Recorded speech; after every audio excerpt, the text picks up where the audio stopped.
Hearing Kelvin Washington argue with the maturity of your typical fanboy on a supposedly professional sports show and tell blatant lies sent me into a mode, and I ended up doing a deep dive. This is mostly centered around the idea that the Cleveland Cavaliers did nothing for LeBron James and he carried garbage all those years during his first stint in Cleveland.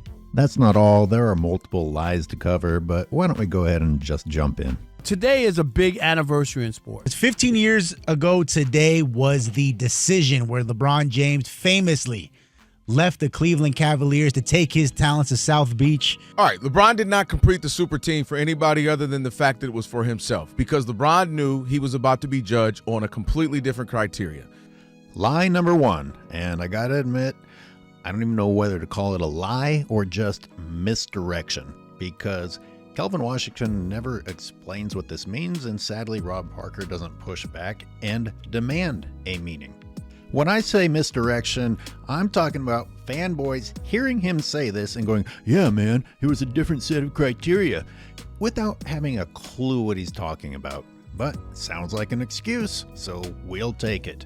Fanboys who were just vigorously nodding your heads a moment ago, please explain to me, what are these different set of criteria? Because I call this a lie due to the real problem being LeBron was afraid of being judged on the same set of criteria. LeBron was not measuring up according to the same set of criteria for Michael Jordan.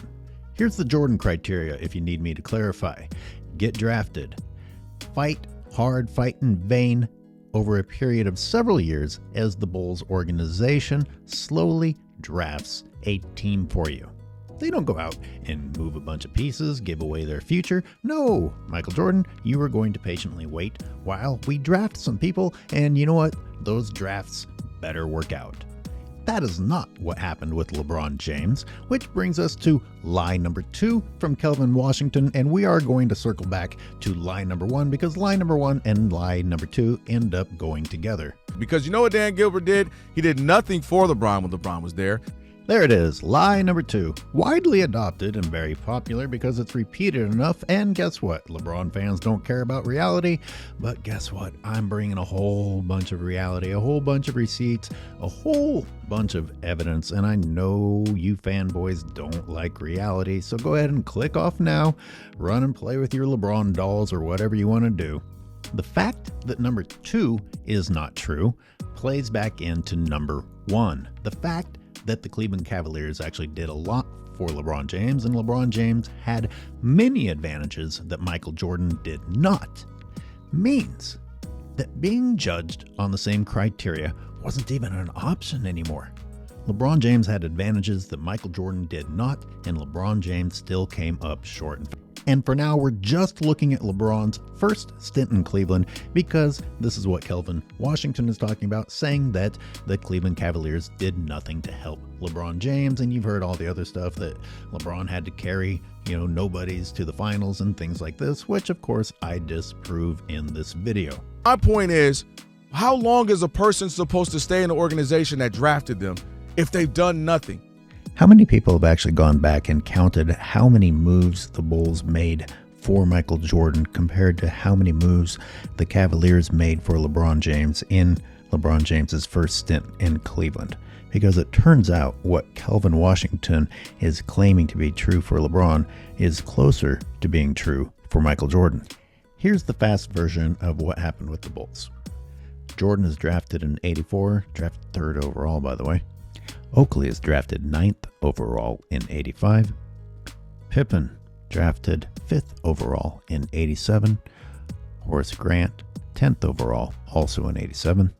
B.J. Armstrong 18th overall in '89. Yes, technically a trade happened on draft day to get Scotty from the Sonics to the Bulls, but in my mind, this is a draft. It was a draft pick for a draft pick. And these guys all began their careers in Chicago. These guys were all rookies in Chicago, and you're going to continue to see them in Chicago, except for Charles Oakley, who would end up being traded to the Knicks for Bill Cartwright. Multiple foot injuries had reduced the once third overall pick to a shell of what he was supposed to be, leading to the Knicks being willing to part ways with Cartwright. But the Bulls felt like they needed the length and chose this new version of Cartwright to be their center for the next several years. That's one move. That's one move. And I don't even know where you rank that move exactly. Look at the 1992-93 championship Chicago Bulls starting five. It's the same guys I just showed you. The 91 and 92 teams had one change in those starting lineups. Bill Paxson, who is also the other move outside of just drafting people to mention in terms of the moves made by the Chicago Bulls. Bill Cartwright, John Paxson, who was acquired in free agency. Paxson was drafted 19th overall by the Spurs, where he spent his first two seasons, averaging 4.9 points a game. That's the big move that the Bulls made in free agency, getting a 19th pick who was averaging 4.9 points a game. That's not to rip on John Paxson. He's a great player, but I gotta provide perspective for you to decide how big these moves were. That also makes Paxson and Cartwright the only guys that didn't start their careers in Chicago. But joining in 1985 makes them pretty close to one of the originals, and a champion with those guys by 1991. I have to make sure you understand that the only difference in the roster between 91, 92, and 93 is that B.J. Armstrong, who was drafted, eventually worked his way into the starting lineup over John Paxson. Well, not to take anything away from Armstrong, but this probably had more to do with Paxson's knee injury. But the theme is that Paxson gets hurt and a draftee moves in. Not that the team runs out and buys a star replacement. Yes, the Bulls added and lost bench players here and there along the way, but it's not that the Bulls went out and tried to make all these crazy moves to keep the magic going. Nope, you're looking at the same guys, almost all of whom were drafted. How about some of the guys who came off the bench, whose names you might recognize?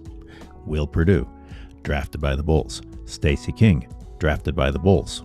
Scott Williams, not drafted by anyone. Undrafted, picked up by the Bulls as a reserve, played his rookie season, going to the NBA Finals with the 91 team. Every single one of those guys, except for two, played their rookie season with the Chicago Bulls. Every single guy on that team, except for two, was younger than Michael Jordan. Which brings me back to Complain James. He has the benefit, unlike myself, he gets to join a team that's established. Right. LeBron is so eager to complain at any opportunity that he clumsily exposes yet another reason he can't be judged by the same criteria as Michael Jordan. If you're a whiny LeBron fan, maybe you think it's your right to be drafted to an established team and just ignore the very concept of the draft entirely. That aside, once again, you don't get to judge LeBron James and Michael Jordan the same. LeBron James basically just told you he isn't the caliber of person who can turn people into all-stars or Hall of Famers. He needs to join them.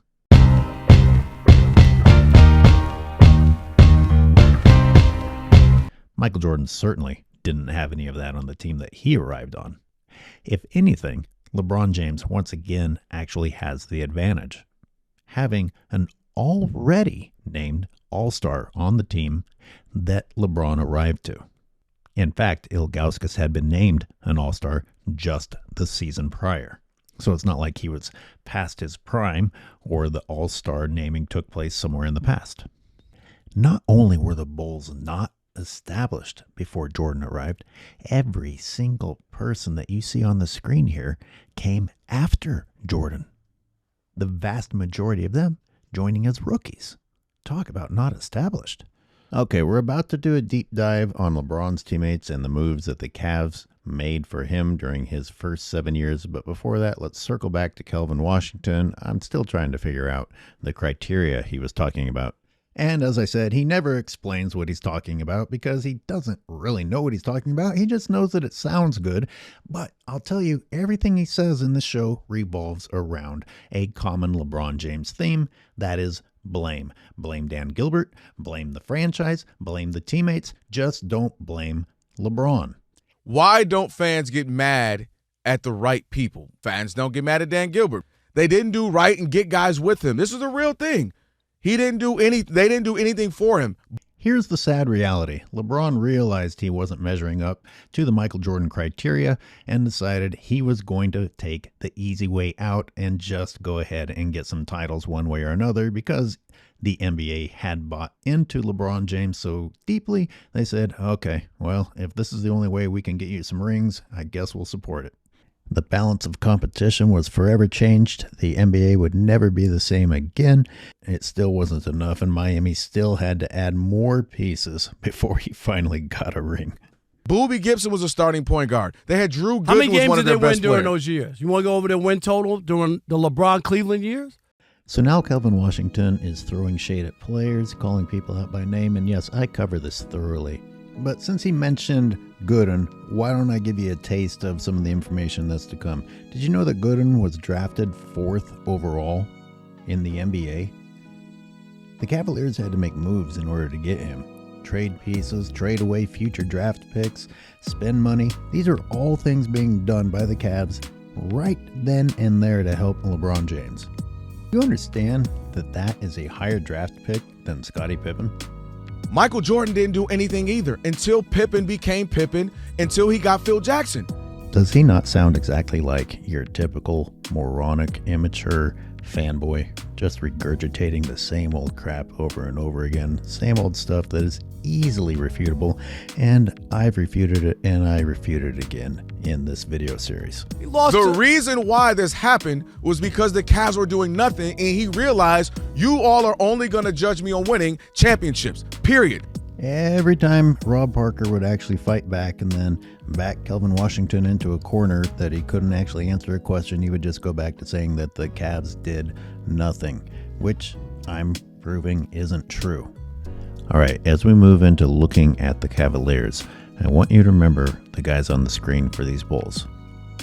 These guys were the same core for the 90-91, 91-92, 92-93 championship seasons. The Bulls weren't out making crazy moves trying to keep the magic alive. Nope, that team that we assembled, mostly of rookies, mostly of drafted players, you just gotta make it happen, make it work. These are the rewards for staying the course, for persevering, for sticking with your team and figuring out how to get it done together, something LeBron James has never done. Even when LeBron's teams were winning, he was always looking for the next best thing, trying to improve, trying to blow the team up, trying to bring in more mercenaries. 22, now it's going to be 23 years of this. Okay, shooting through the Cavs roster starting 2003-2004. LeBron, you need to make Jason Capona work, the rookie that was drafted alongside you. I'm kidding, mostly, but I've got you thinking about draft picks and the value in making draft picks work out. You need to make your already existing teammate all-star work, something that Michael Jordan certainly never got to enjoy. I shouldn't ignore the name Carlos Boozer. He was drafted by the Cavaliers and was in his second season when LeBron James joined the team. The Cavs couldn't afford Boozer and his free agency and used that money to pick up other pieces. It is worth noting, however, that Boozer went on to be a two-time All-Star without LeBron James.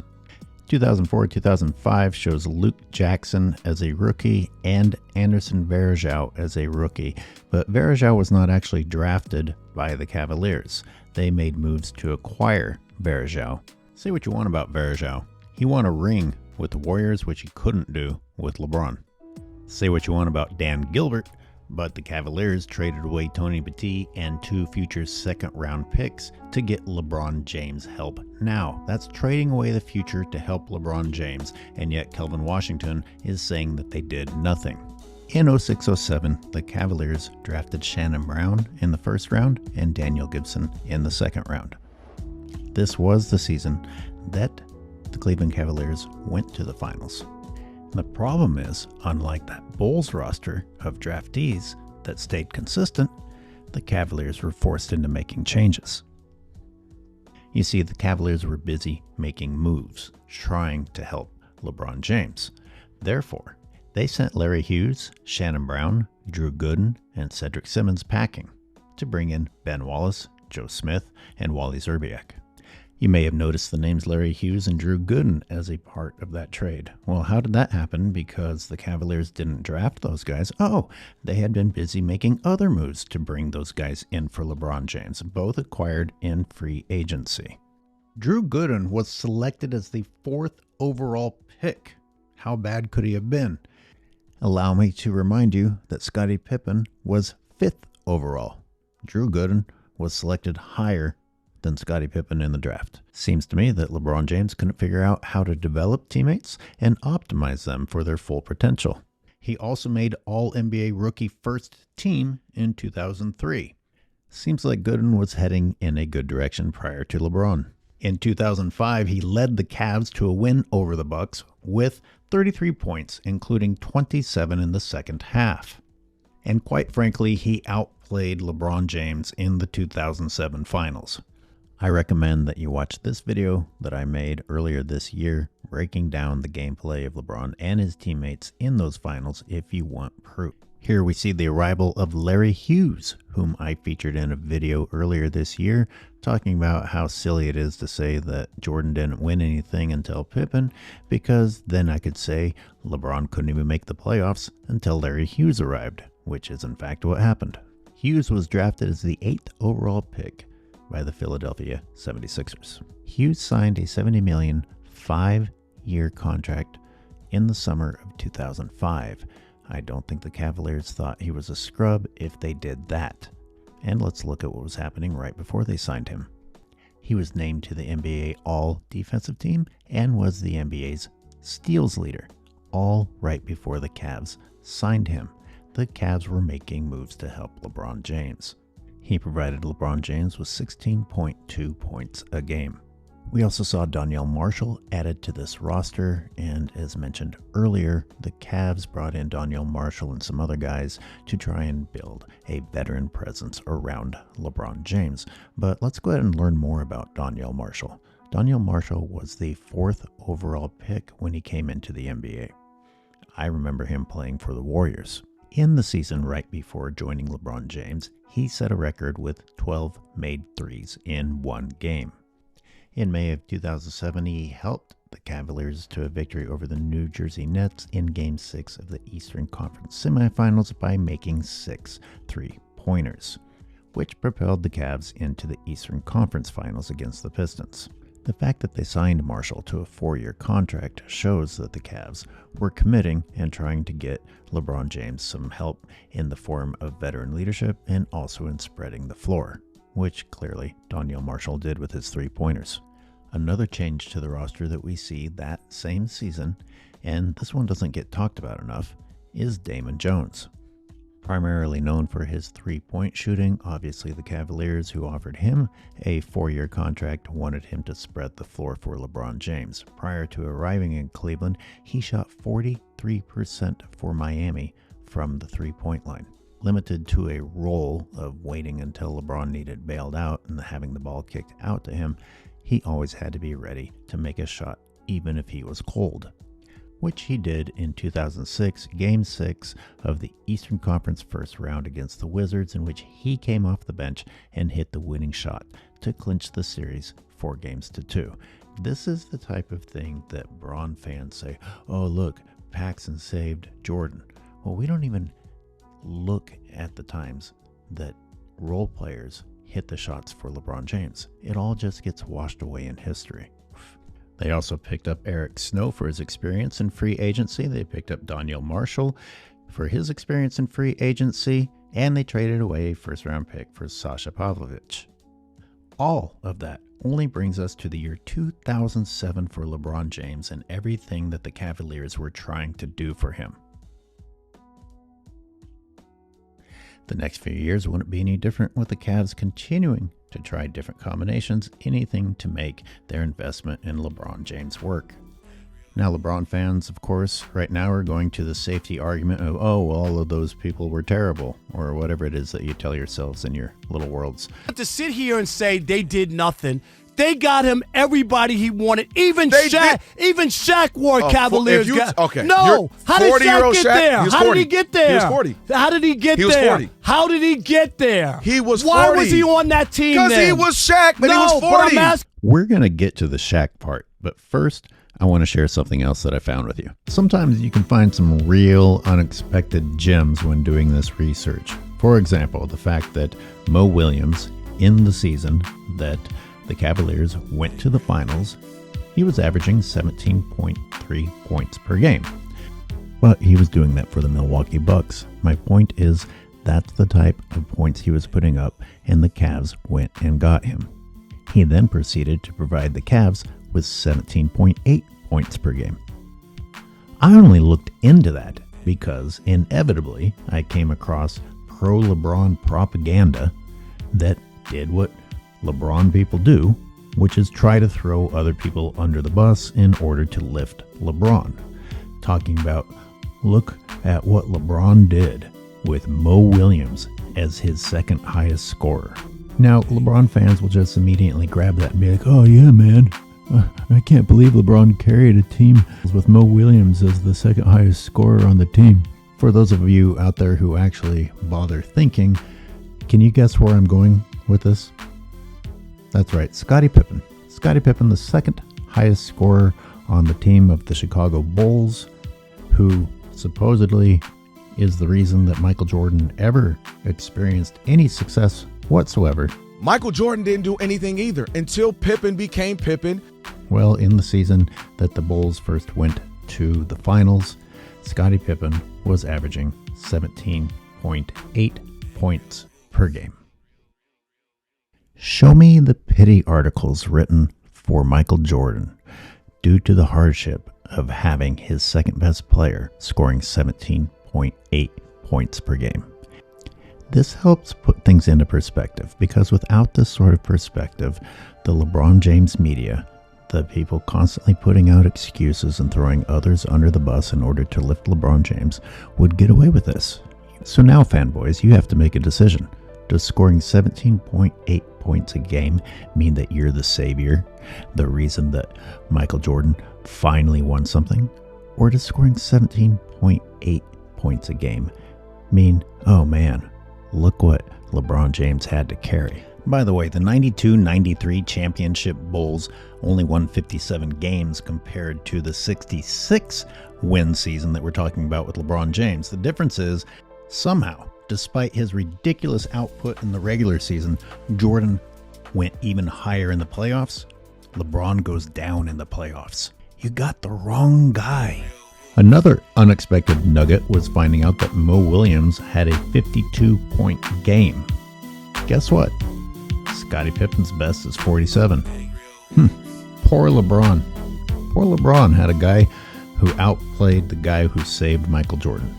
And keep in mind, Michael Jordan had to patiently wait for Scottie Pippen to develop into the 17.8 player, whereas the Cavs just went out and got LeBron, someone who was already there. Okay, let's talk about Shaq. I'm not going to pretend that Shaq was anywhere near his prime, but still wouldn't have wanted to play against him. They tried it. They made a move to try and help LeBron. My biggest problem is Kelvin Washington lying, and lying repeatedly. No! How did Shaq get there? How did he get there? He was 40. How did he get there? He was 40. How did he get there? He was 40. Why was he on that team then? Because he was Shaq, but he was 40. No, but I'm asking you how. Right. I'm bringing up a 40-year-old Shaq. Because I'm asking you how. If you have a good point, you shouldn't have to embellish that point by being inaccurate. Shaq was 37, not 40. And I can tell you from firsthand experience, that's a big difference. It's not like when you talk about someone being 21 versus 24, or even 24 versus 27. The difference between 37 and 40 matters, and Rob Parker shouldn't have allowed Washington to keep saying it. And let's not pretend that the Cavs put all their eggs in the Shaquille O'Neal basket. They still had Ilgauskas. They still had the 6'11 Barishow. And that team won 61 games. Wins a Doing couple. nothing means you didn't bring in anybody. That's what doing nothing Rock, is. name me somebody. I'll wait. Doing nothing. I'll You wait. said they did nothing. I'll Doing wait. nothing. I really can't stand people who are both arrogant and wrong at the same time. I'll wait. I'll wait. I'll wait. How about instead of waiting, you do your job and go out and do some research? I already named 2 players who were drafted higher than Scottie Pippen that the Cavs got in their primes for LeBron James. We can all play the game of, oh, they were past their primes, or they weren't good, or they were good. The bottom line is that with Michael Jordan, things worked out. With LeBron James, they don't seem to work out. I bet to this day there are Chicago fans who aren't happy about the Oakley-Cartwright trade. They traded for an injured center. In free agency, they went out and grabbed somebody who was scoring 4.9 points a game. Ended up working out with Paxson. Things just seemed to work out with Michael Jordan. In the meantime, LeBron James continues to demonstrate to us exactly why things just don't quite work out with him, why he always needs more. A 40-year-old who uses his own platform as opportunities to complain and throw others under the bus. No wonder his teammates didn't develop the way Jordan's did. But we've been left in a world where the delusional think that draft picks just happen to be all the best draft picks that there could have been, no matter where in the draft they were drafted. Whereas with LeBron James, you take established stars, reduce them to role players, and as revisionist history goes on, they get reduced even further. Kelvin says that the Cavs did nothing. I have a question for viewers. What do you think of drafting? When you draft people, is the organization doing something? You know, the only active thing to do there is to tank if you're trying to get a higher draft pick. Sure, there's something to be said about drafting well, but again, at the end of the day, we get left with wondering, well, did we draft well and it didn't work out? Or we didn't draft well? Other than that, the draft comes around every year and you get to try and get new pieces every year. That's the bulk of what the Bulls did. From that perspective, the Bulls did very little. Whereas the Cavaliers were jumping through hoops, trying to find things to work with LeBron James. Before we wrap this up, I've got to talk about one more thing I found. I was reminded of another rather juicy bit of information while doing this research. You know how Nick Wright and Rich Paul say things like, Jordan never had to deal with being an underdog. Jordan was always the favorite. Well, a lot of that is because you're only looking at the finals. LeBron didn't make it to the finals times when he should have made it to the finals, when he was heavily favored, such as going up against the Orlando Magic. The Cavaliers were heavily favored. So LeBron has experienced being heavily favored. He just failed. Sounds an awful lot like 2025, doesn't it? Naturally, Unclutched Sports wants to pretend like these things never took place. And by the way, these guys? You lost to these guys? When you were favored? Who in the hell's on this screen? Let's put the Cavs roster up. You're complaining about this. Look who you lost to. Now, I am a basketball guy, so I do recognize most of the guys, but I have to be honest, not all of them. Obviously, I know who Dwight Howard is. I only know who Turkoglu is because he was on the Kings when the Kings got screwed over by the refs and the Lakers. I kind of know who Jameer Nelson is. That's it. I mean, after I read, then I was like, oh yeah, I remember who Rafer Alston is. But you can't tell me that off the top of your head, you look at this photo and say, oh man, now that was a stacked team. That's an obvious lopsided advantage. Come on. All you have to do is imagine them being on LeBron's team and then insert all the complaints from the LeBron fans. Like, oh, what the hell? LeBron had to drag this team to the finals. As far as stars go, yeah, Orlando had Dwight Howard and Cleveland supposedly had the GOAT. Sounds like a wash to me, or if anything, Cleveland had the advantage, if in fact LeBron had been who LeBron fans want to think LeBron is. Look at the matchup profiles. The Cavaliers beat the Magic in every category for all three of these positions. My goal is not to clown these guys or even say that they weren't good basketball players. The goal is to remind you that it's not like LeBron James was specifically given the worst roster in the NBA.